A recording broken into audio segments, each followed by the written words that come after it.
Hey everybody, Justin Clapper back here with Wrestling Travel, continuing our series of Zabada as we talk with everybody involved in Mania Crawl. Today we are with referee RJ Wilkins out of Minnesota. How are you doing today, RJ? Given the circumstances of the world that's going on right now, I'm actually doing quite well, Justin. Thank you for having me. Oh, absolutely. We got a chance to talk a little bit earlier before we started recording this video. You are coming to us from the great state of Minnesota. A lot of wrestling history comes from the great state of Minnesota. Unfortunately, I'm a lot older than you. I'm a big fan of the AWA, but tell us how you got your start in pro wrestling. It is funny you bring that up. AWA is actually a little bit before my time. Believe it or not, I actually didn't really start getting into wrestling until after the Attitude Era. So I more or less started with 2004, the end of 2003. So I found out about all of this wonderful wrestling history of the Monday Night Wars, and just learning how the wrestling in itself pro wrestling got started. That was fun to learn after the fact. Yeah, it's still fun to go back, isn't it? Even in the crazy times that we have, where a lot of us are sitting home, it is great to have the network and YouTube. Oh, it's wonderful. A lot of people always say, and it's so funny how true it holds up. If you're always looking for that spark of a good idea, go back and watch some old, AWA, watch some old this, watch some Deep South, whatever. You can always find something absolutely brilliant in some of the old school stuff. I actually absolutely got one of my best pieces of advice from Gene Simmons of Kiss, of all people. Oh, wow. And not personally, but on one of the, I was a huge Kiss fan. I think when I was a kid growing up, it was the makeup. Like every kid before unless their father instills with them to watch a certain football team of theirs, it's the Cincinnati Bengals. Everybody likes that element. But I was watching a video later on in college on Gene Simmons, and he says, you like whatever music you like right now, go back and find out what influenced your favorite band, and then who influenced them, and go back. Because I grew up thinking, hey, there was no good music before 1988 or whatever. Everything else must have just been horrible hippie music. And now as you go back and dig, and we've got everything at our fingertips right now. It's so nice to go back. It's unbelievable. There's actually a local Minnesota radio guy by the name of Brian Oak who he's a big music guy. And I'm not a huge music guy, but compare a lot of things. You have to compare it to pro wrestling. And Brian Oak always said, you don't choose who you like. And I think that definitely kind of comes true to wrestling a lot too. You just like what you like. There is no rhyme or reason behind it. That's what I love about pro wrestling. There doesn't need to be, anything legitimately can happen, anything in the world. And for anybody to say, wrestling has to be this, wrestling has to be that, that's not true at all. Wrestling has evolved over time. I love everything. I love the storytelling, the athleticism, the drama, even the weird stuff. It's unique and it's fun. So when people kind of, which, let's be honest, Justin, there's a lot of pro wrestling haters out there in the world. I hate the F word that gets thrown around. Wrestling is fake. Don't use that fake. Don't use that F word in front of me. Absolutely. Yeah, it's a lot more real than the television and movies you watch, in the theater and your, stuff on NBC, CBS, whatever. Anything can happen. I'm going on a rant, but that's what I love about wrestling. It's anything can happen, and like music, like radio, like television, it's evolved over time, and who knows where it's going to go even after this crazy time. I think a lot of people are going to reinvent themselves, and things are going to be different, hopefully for the better, but I think a lot of people are going to reinvent some stuff, and it's going to be fun to watch. Yeah, absolutely. It's always, even without the crisis that we have, it's always curious to see where it's going to go. Now, I actually broke in Minnesota in fall of 1997. So I want to ask you, because it's not about me, but where did you go to school? Where did you break in? What's your, you like wrestling? Now, how did it lead to where you're at now? What's the beginning? I got into wrestling in the business a lot later, than I personally would have liked to. Born and raised in Minnesota, went to high school, college in Minnesota, graduated college from St. Cloud State. And after college, I just didn't, I always loved wrestling. And there was something about the independent wrestling, Ring of Honor, New Japan, there's just something that was a lot more fun than watching just WWE or whatever on TV. And so I started going to my local promotions around the Minneapolis area, which, any people who are not in the business and would like to break into business, I actually highly recommend this. It's very, very difficult to break into the business, but I literally went up to several of the people who worked at a local promotion in Minnesota and just was like, hey, I want to start cutting my teeth. I want to start working in the business. I didn't know if I wanted to wrestle. I didn't know if I wanted to be a referee. I didn't know if I wanted to do stuff behind the scenes, just wanted to be a part of this business that I loved, honestly. So for about 8 to 10 months, give or take, I literally set up and tore down the ring. Learned the old school way to do it, those rings are no joke, people. They're not as light and as easy and as soft as a lot of people would think. So did that for a while, definitely took the brunt of a lot of criticism, and I had to earn my respect, basically. This still is, as old school as we don't want to always be, this is still a very old school and protected business. It caused a lot of depression, honestly, but there's just something about wrestling that I loved. And as I got to know people and get some respect and meet some wonderful people in wrestling, started reffing and really enjoying it. And a lot of the boys thought I was doing a very good job. And I was reffing with no training at this point either. I was just putting on a shirt and pants and just getting in there and basically learning on the job, which I think is the best way you can do it. And then it finally got to the point where it's like, all right, I'm starting to really enjoy this. I haven't gotten jaded yet, because that happens to a lot of people in pro wrestling. So it's a hard business. It's a big roller coaster of a ride all the time. So I finally put my money where my mouth is, and I am currently training with Ken Anderson at the Academy School of Professional Wrestling in Minneapolis. Obviously, I'm not training, right now, but still trying to stay in shape and, doing what we can. So yeah, that's kind of how I got into pro wrestling and into the business, so to speak.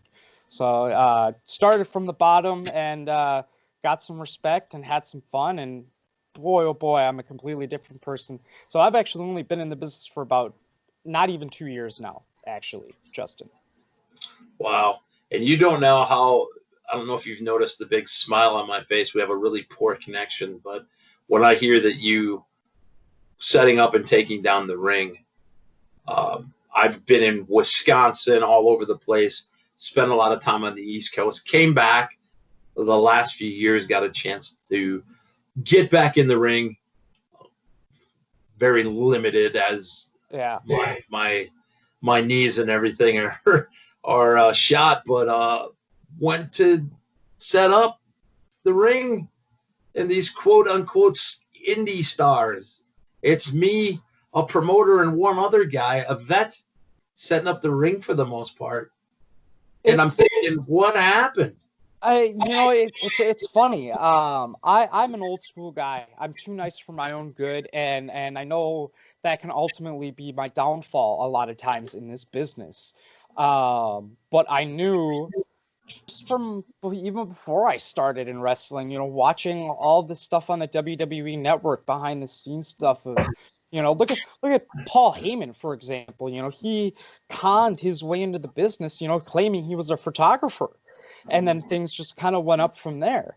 I, you know, I definitely didn't do the exact same thing, but you know, I went about it in a more difficult way. Was, you know, by like, you know, hey, I want to start learning. You know, let me help out, and to this day, I still ask some of the guys, you know, what was your first thought of me originally? And they're all like, oh, he's going to tear down the ring once and he's never going to come back. And because that's how tough setting up a ring can be if you don't know what you're doing and you're just learning. And it definitely took me a while to learn how to set up the ring. But if there are people who have a lot of love and respect and passion for this business, I legitimately had fun learning how to set up and tear down the ring. Now, don't get me wrong, being in the business now for 2 years, it's not my most favorite thing to do anymore, especially, you know, sometimes I'll be lucky enough to Ironman ref a lot of shows that I do locally. So that's definitely not my preferred thing to do, but I think it's 100% essential to learn, you know, the very first thing before you do anything in wrestling, before you even train, in my opinion. Yeah, 100%. 100%. So what are some of the promotions that you currently, I guess not currently because we are in the midst of a crazy time, but what are some of your home promotions, I guess, that you work with? Yeah, so the main promotion I work with in Minnesota is MAW, Midwest All-Star Wrestling, right now. And we kind of have a good partnership, if you will, with Steel Domain Wrestling in Minneapolis also. But, you know, we're all independent contractors. You know, I like to, you know, ref and, you know, sound, video, whatever I can do, wherever I can do it. I've worked with AWF in Minnesota. I've worked with Crush Pro Wrestling. I've worked with CWE down in Iowa, Central Empire, or CEW, excuse me, Central Empire Wrestling down in Iowa. I've worked with a couple promotions in Michigan. I've been out to Wisconsin a couple times trying to think of. I haven't done any Wisconsin promotions yet. If you know, Justin, just so you know, I am available. But Showtime Wrestling. So there's quite a few, but Midwest All Star Wrestling at the current moment is my home promotion. So safe to say any promotions in Wisconsin or in the Midwest that are looking for a referee, You know what? get a I'm hold willing of to travel or the entire world. So if anybody in the world is looking for me, you know, RJ Wilkins, you know, is willing to go wherever he is needed. So while we're talking about that, why don't you give us what is your Twitter, Yeah. Facebook? What does RJ Wilkins have? How can we get a hold of you? Yep. So I'm not very good at the Instagram. I just got an Instagram, but I am on Twitter, Instagram, and Facebook. RJ Wilkins 91 at all social media platforms. I'm a lot more active on Facebook than I am on Twitter and Instagram, but we're working on it. And the 91, you know, for obvious reasons, you know, is my birth year. So if you want a little hint on how old I am exactly, 91. You just made me feel a lot older than I normally feel. So that's fantastic. As we close up, do you have? I don't know of a lot of referees, but do you have in these lean times a merch or anything that you put out? I There RJ Wilkins personally, shirts or anything? yeah, I've got a lot of ideas in my head. I'm working on quite a few designs. If anybody, you know, has anything they want to send me as any ideas, or has anybody in particular, you know, that makes shirts or anything, you know, definitely I'm open to many ideas. But at the moment, I do not currently have anything. No, just social media and more or less trying to, you know, perfect my craft in the officiating in the ring. So Right, right. When you're 2 years in, but I always want to ask because what I want to do is get a chance to support yeah, local wrestling, and we're based out of the United Kingdom, even though I am calling you from right next door in Wisconsin. And I know our fan base likes to support independent wrestling as well as WWE, AEW, and all of the big time. So I want to give our I All right, I appreciate appreciate that. that. Shameless plug here. I've never been outside the United States, so if there are any overseas promotions that would love to have RJ Wilkins, I would be nothing but excited to come over there. And I love Europe. It's very, they're so passionate about wrestling, just like, Japan. It's so fun to see the general masses of the population enjoy pro wrestling. Now, a couple of your guys from the academy, Yes, Riley Jackson, Riley Jackson, Levy Cruz. Levy Cruz. Yep. I was able to. I don't know how much I helped them, but I put them in touch with some promotions because they spent February over there in the UK. And if you guys are watching this, I haven't heard back from you how it went.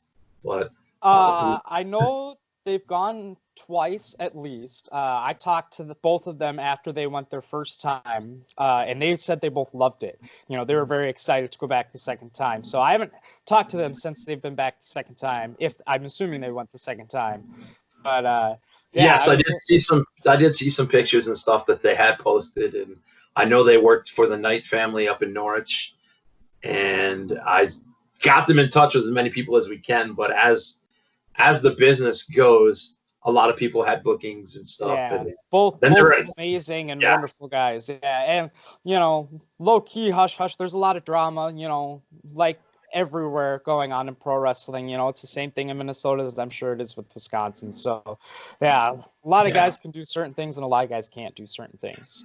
And what I liked about helping those boys out is I'm like, these boys are trained. Yeah, There's the guys that are not wrestling on a trampoline in their backyard and thinking they know what they're doing. Which was very tough. Which was very tough for me breaking into business. Excuse me, given the fact that I did start reffing before I started training.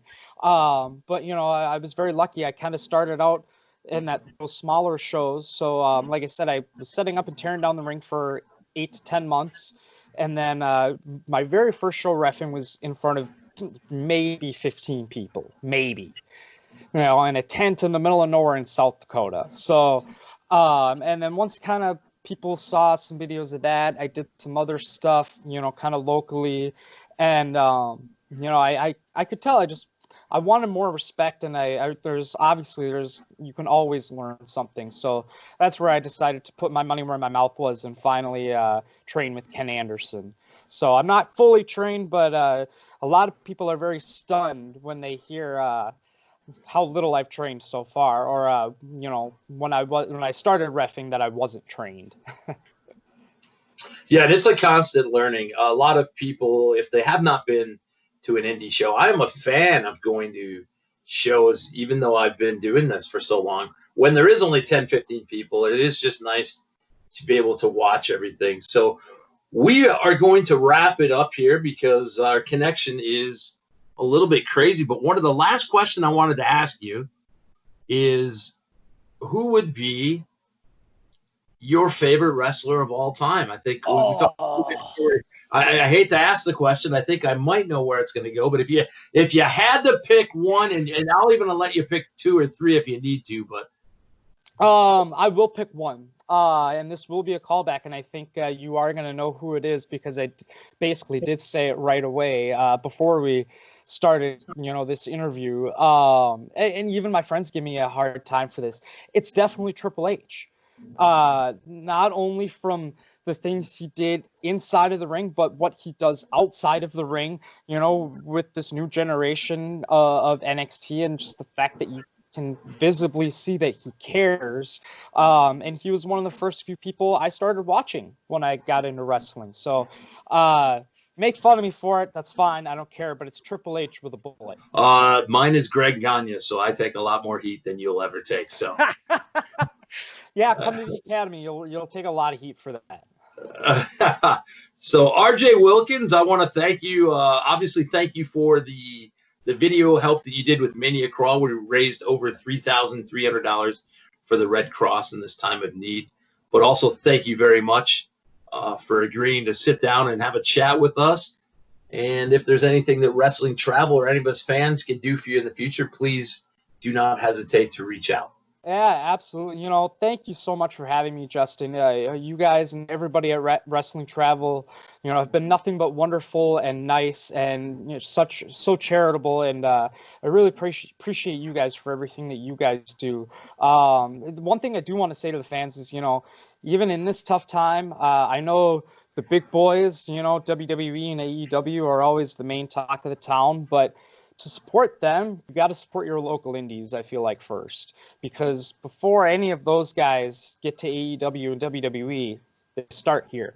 Absolutely. So thank you once again, RJ Wilkins. Thank you, sir.